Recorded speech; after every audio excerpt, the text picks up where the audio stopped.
Hello everyone, this is Joni Ernst, and today what I would like to do is go through some questions that I have received through social media, through Twitter and Facebook, and answer some of those statements or questions that were sent in. So I have three different ones that the first we'll look at is from Shelley of Esterville. She tweeted, "What is being done in regards to enhancing cybersecurity in light of CENTCOM being hacked?"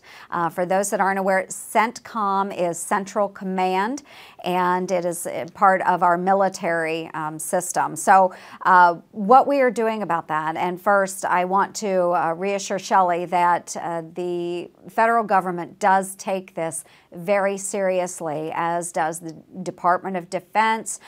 Even our own private industries are taking this very seriously. Cybersecurity is a huge issue that we have been talking about in this new Congress.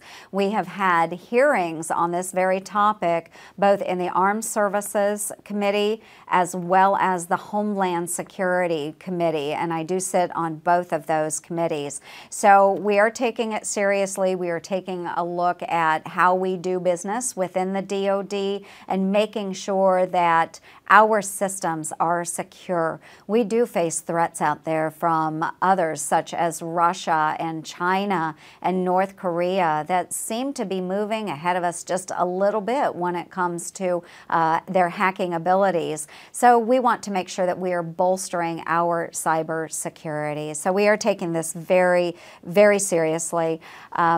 Iowa is rapidly becoming a hub for technology. We have seen that with Microsoft coming in. We've seen it with Facebook. We have seen it with Google. And because so much information is stored in these data hubs in Iowa, it's something that we feel private industry should look at also. So protecting the information from their customers, from their clients, from people that use their websites, but doing that in a voluntary manner and doing it so that we're not infringing upon their privacy rights. So great question, Shelley. I appreciate that very much, and we will continue to work on cybersecurity. The next question comes from Kathleen of Clinton, and this one was posted on Facebook.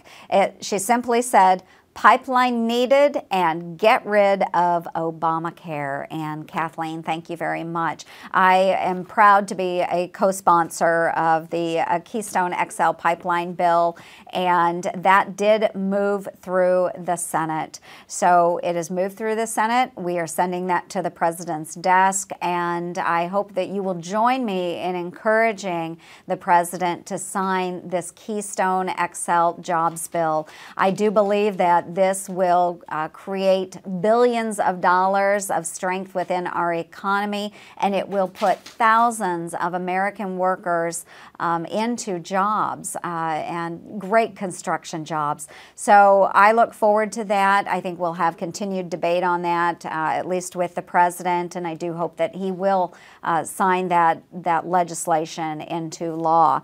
Now, with Obamacare, I am proud to say, again, I'm an original co-sponsor of the repeal Obamacare legislation that we are pushing this session, and I'm very hopeful that it will pass through the Senate and through the House. Again, hopefully something that we can push on to the President. But we need to take a good, hard look at our healthcare system and make sure that it is something that is affordable and is patient-centered. So I look forward to having that debate very, very soon. But thank you, Kathleen. I appreciate that comment from Facebook. And the last one that we have is Amanda of Des Moines. This was also posted on Facebook. It says, "We need more help with mental health, not just funding, but awareness." And yes, Amanda, I do agree with that. And funding is not always the answer. A piece of this we have addressed just this week. On Tuesday, the first vote that we took, and it was unanimous with Democrats and Republicans believing in this legislation, we voted for and passed the Clay Hunt Suicide Prevention Act for veterans. Very important act, and what it does is expand mental health care for our returning men and women that have served during a time of conflict and providing them the supports necessary. Part of that includes the peer-to-peer support system, which allows other veterans to reach out and help their friends, their colleagues with mental health challenges. So I believe wholeheartedly in this legislation. Again, it's just one piece of it that deals with the VA, deals with our returning veterans. But overall, as a society, I do believe we need more education and awareness of mental health issues. So you are right, Amanda. We need to do more than just fund different activities. We do need the education factor. Mental health issues are very important in Iowa and across the United States. We need to ensure that people that are suffering with mental health issues can comfortably come forward and talk about these issues with their loved ones, with a trusted provider, or a trusted peer. So thank you so much for bringing that to our attention. Mental health is important to me, and it is something that I look forward to working on in the future.